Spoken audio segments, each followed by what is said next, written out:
A cidade do Porto vive um período de expansão económica e de rejuvenescimento do seu tecido empresarial verdadeiramente ímpar, que se cruza com o momento em que as contas públicas do município apresentam a sua melhor performance de sempre, com níveis históricos de baixo endividamento. Note-se que o serviço da dívida da autarquia é hoje inferior a 8% do orçamento, o que representa um dos valores mais baixos do país e seguramente o mais baixo entre todos os municípios de grande dimensão em Portugal.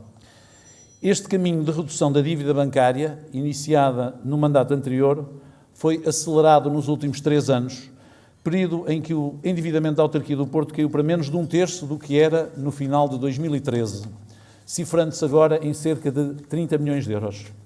E note-se, nenhuma das empresas municipais no Porto possui qualquer endividamento de médio ou longo prazo, o que torna as contas consolidadas do município ainda mais interessantes.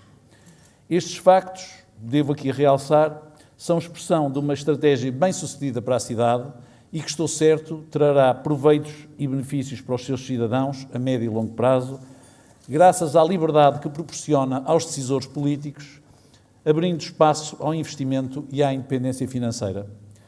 Segundo as contas de 2016, que brevemente apresentaremos à Assembleia Municipal e que são, por isso, ainda preliminares, numa primeira leitura refletem o ano de maior receita da Câmara Municipal do Porto em muitos anos, acima de 270 milhões de euros, e em que a despesa se ficou pelos cerca de 200 milhões de euros, permitindo uma poupança de 66 milhões de euros.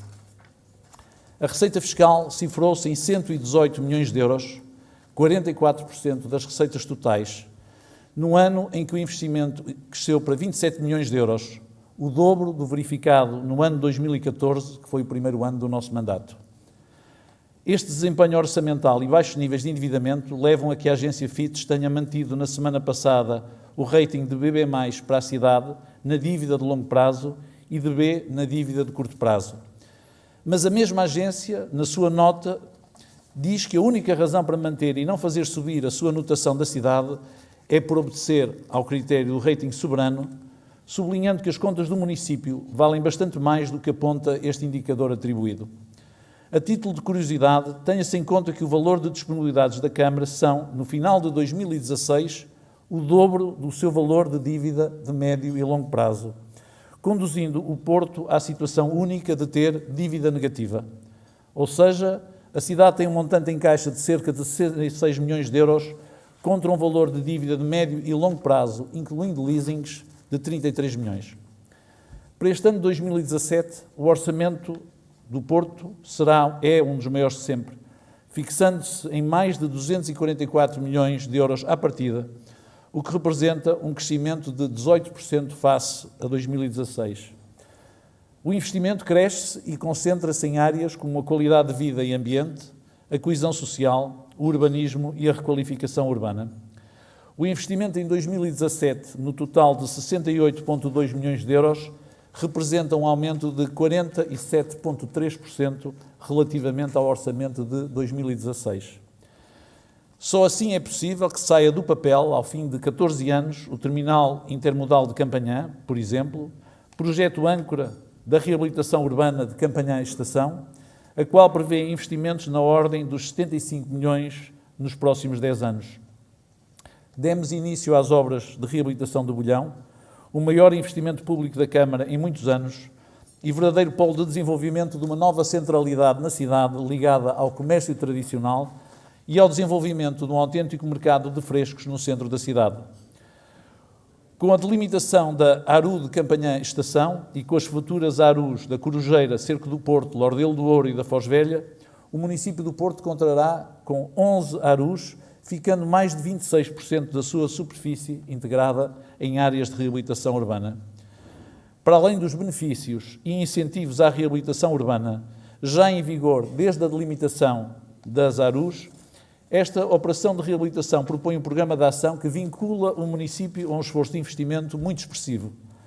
Importa salientar que os seus principais objetivos dizem respeito ao incremento da competitividade económica, à qualificação do seu tecido social, à melhoria das condições habitacionais e de bem-estar e à renovação da imagem da zona oriental da cidade onde hoje estamos.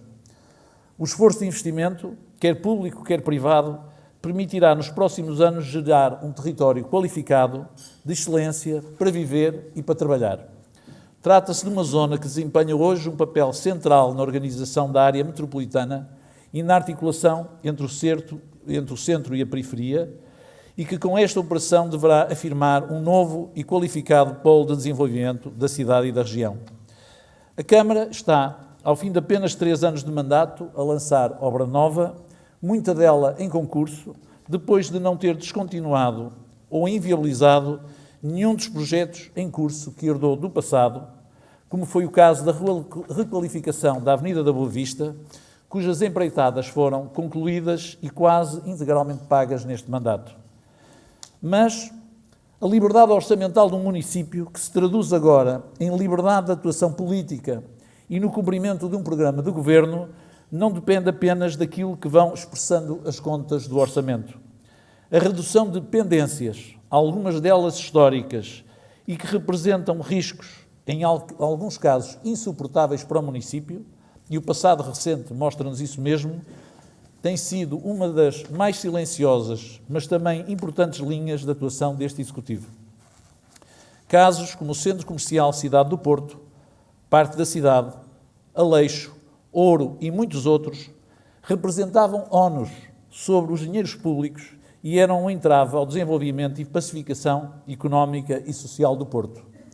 A resolução destes e de outros casos que pendiam em litígio ou em ameaçavam fortíssimos prejuízos para o erário público, estão hoje resolvidos e está pacificada a relação com os agentes económicos que operam e que desenvolvem a cidade. Muitos deles, estão aqui.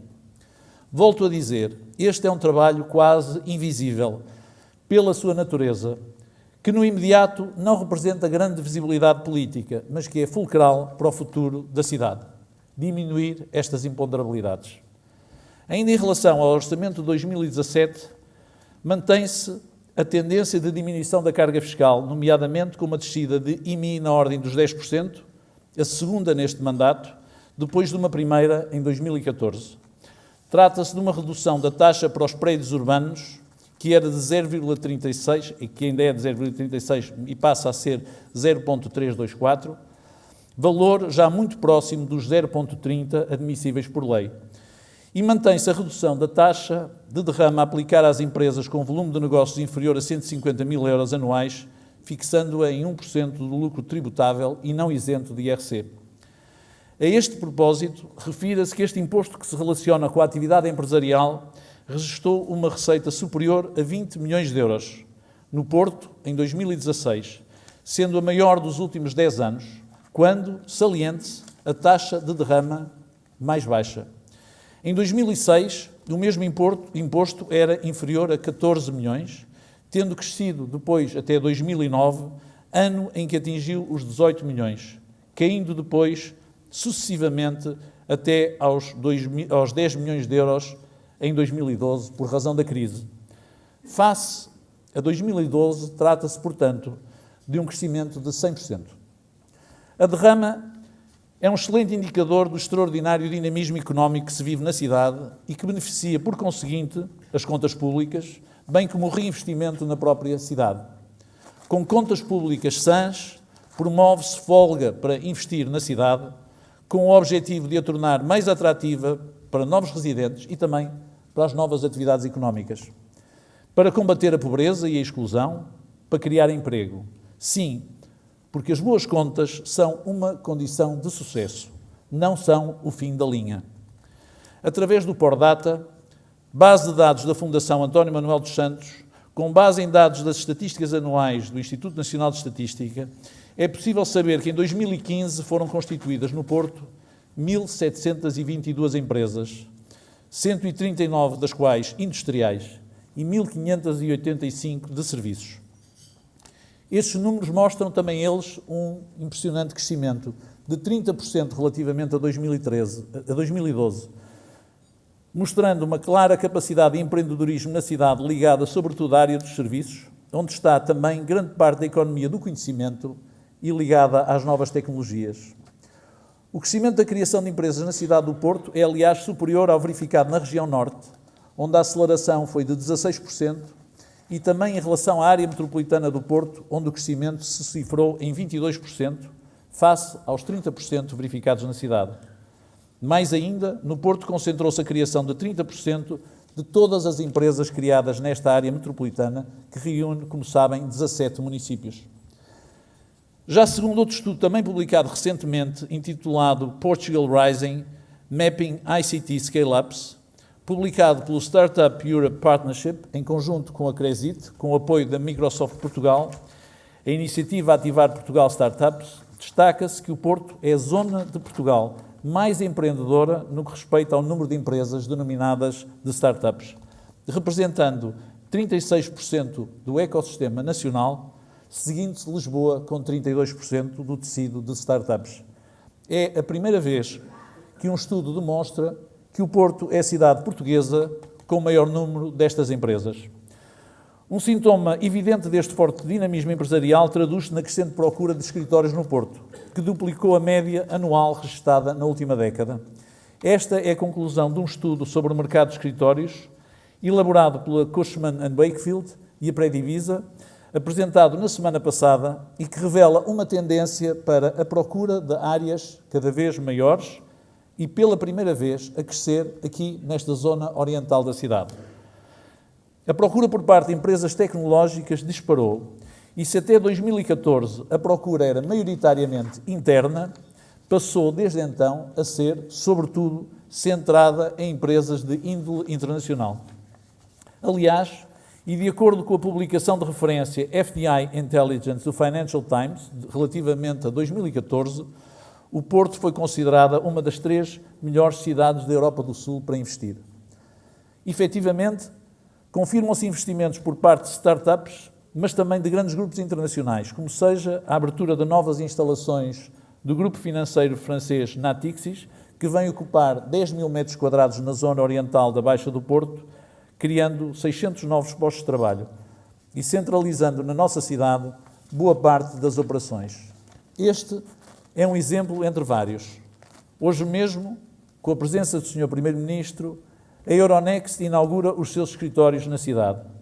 Mas poderíamos falar de exemplos como a Blip, a Critical Software ou a WebHelp, entre outras, que viram no Porto a cidade amiga dos seus investimentos, a cidade qualificada, a cidade interessante e confortável onde querem estar instaladas. Talkdesk, empresa criada por 2 empreendedores portugueses nos Estados Unidos da América, e Bottlebooks, uma startup alemã, são 2 das mais recentes instaladas na cidade do Porto e os seus sócios referem precisamente estes atributos para justificar as suas opções de localização. A captação deste investimento internacional no mercado português é resultado do trabalho desenvolvido pela Universidade do Porto, em parceria com a Invest Porto, entidade do Pelouro de Desenvolvimento Económico e Social da Câmara Municipal, numa ação concertada que procura captar investimento nacional e internacional para a nossa cidade.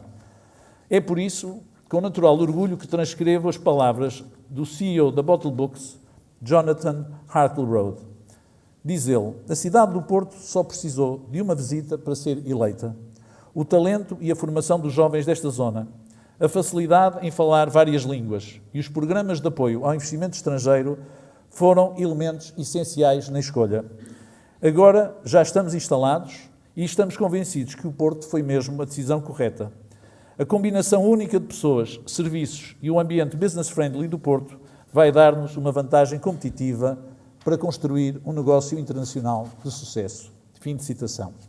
Não é, portanto, só o turismo, outro importante setor em crescimento, que apresenta dinamismo, como alguém mais distraído poderia pensar.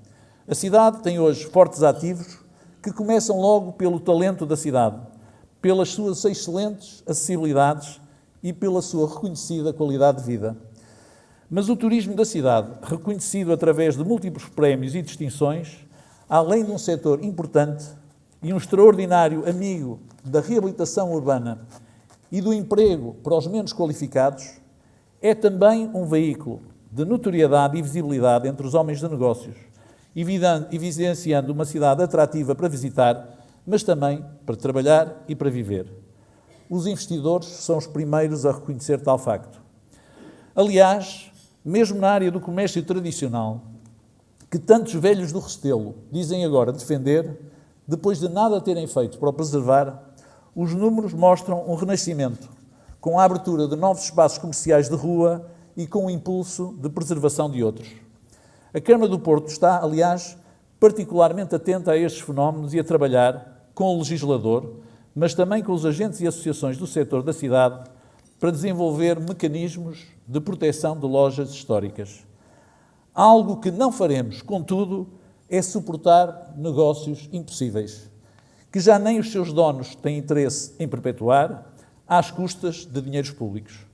A preservação do que é tradicional e genuíno não pode ser um engodo, nem para as contas públicas, nem para o progresso da cidade, onde podem e devem fechar negócios que já não existem e abrir outros estabelecimentos novos, como sempre aconteceu na história e como sempre foi e será a vida e a história de qualquer cidade competitiva, como queremos que o Porto seja. E, com franqueza, já chega de imobilismo, de cinzentismo e de quanto pior melhor. Uma cidade como o Porto, com caráter, com uma vocação burguesa e empreendedora, deve preservar o seu património, a sua tradição, os seus negócios históricos também, mas não pode fazê-lo de forma ideologicamente cega, conduzindo à ruína que ainda há 4 anos, segundo um estudo da Sociedade de Reabilitação Urbana do Porto, ameaçava, imaginem, 70% dos edifícios da zona histórica. E hoje, saliente-se, já não é assim. E não me repitam, por favor, que foi o turismo a expulsar da Baixa do Porto os seus moradores. Essa mentira repetida não se torna verdade e contraria a história. As freguesias da zona histórica do Porto, antes do boom turístico, perderam, na década anterior, 30% da sua população. Ninguém já queria ou podia viver na Baixa e hoje quer. Haverá algo a fazer e a Câmara está a fazê-lo, nomeadamente recorrendo ao direito de preferência na aquisição de prédios para reabilitação e habitação a preços sociais. Mas por mais que as páginas dos jornais repitam a mentira de que foi o turismo a expulsar os moradores, ela nem por isso se torna verdade. E é destes equilíbrios entre o que faz parte da raiz da cidade e o que precisa de renovação que se faz a cidade. Uma cidade e região que começam também hoje no aeroporto Francisco Sá Carneiro, eleito há dias o melhor da Europa na categoria de 5 a 15 milhões de passageiros e o terceiro melhor na categoria de mais de 2 milhões de passageiros pela Airport Council International. Este é já o 9º prémio que o aeroporto Francisco Sá Carneiro recebe nos últimos 10 anos. Em 2016, o aeroporto do Porto superou os 9 milhões de passageiros, depois de, em 2015, ter pela primeira vez ultrapassado a meta dos 8 milhões. Este desempenho e crescimento constante, ano após ano, determina novos investimentos nos próximos 5 anos para permitir o aumento sustentável da capacidade do tráfego aéreo e aproveito para saudar o Sr. Ministro pela sua presença no próximo sábado, em que espero que tenhamos boas notícias. Multiplicam-se, aliás, os anúncios de novas rotas para o aeroporto do Porto, que hoje conta com 80 destinos ligados com a cidade e a região. A Air France, a KPLM, a Eurowings, que pertence ao grupo Lufthansa, a companhia irlandesa Aer Lingus, a Ryanair, a Air Maroc, são algumas das companhias aéreas que anunciaram recentemente vir a operar ou a reforçar as operações no aeroporto do Porto. E não é só o transporte aéreo que merece nota. Também o recentemente anunciado Plano Estratégico do Porto de Leixões, que se encontra neste momento em debate público, prevê o maior investimento a ser feito pelo Porto de Leixões nos próximos 10 anos, num novo terminal de contentores, de forma a permitir a acostagem de navios de maior dimensão. Em causa está um investimento de mais de 300 milhões de euros e a conclusão está prevista para 2025. Considerado o melhor edifício do ano em 2017 pela Archdaily, o terminal de cruzeiros de Leixões recebeu, em 2016, 84 cruzeiros e 71 mil passageiros. Para 2017, o terminal já confirmou 107 escalas de navios, o que representa um crescimento de 27% face ao ano anterior. Em passageiros, a previsão aponta para um crescimento de 46% este ano. Ora, se o dinamismo da região e da cidade é vibrante, Também a cidade e a região estão a dar resposta adequada para acomodar este crescimento económico que se pretende que seja sustentável e virtuoso. Em 2015, o crescimento do PIB da área metropolitana do Porto foi de 4,1%, muito acima do 1,6% registado nacionalmente. Mais ainda, o PIB per capita da área metropolitana do Porto subiu 4,6%, atingindo o valor de 16.374, quando o PIB nacional estava nos 17.333. É esta a dinâmica que procuramos apoiar e promover com todos os meios que estão ao nosso alcance.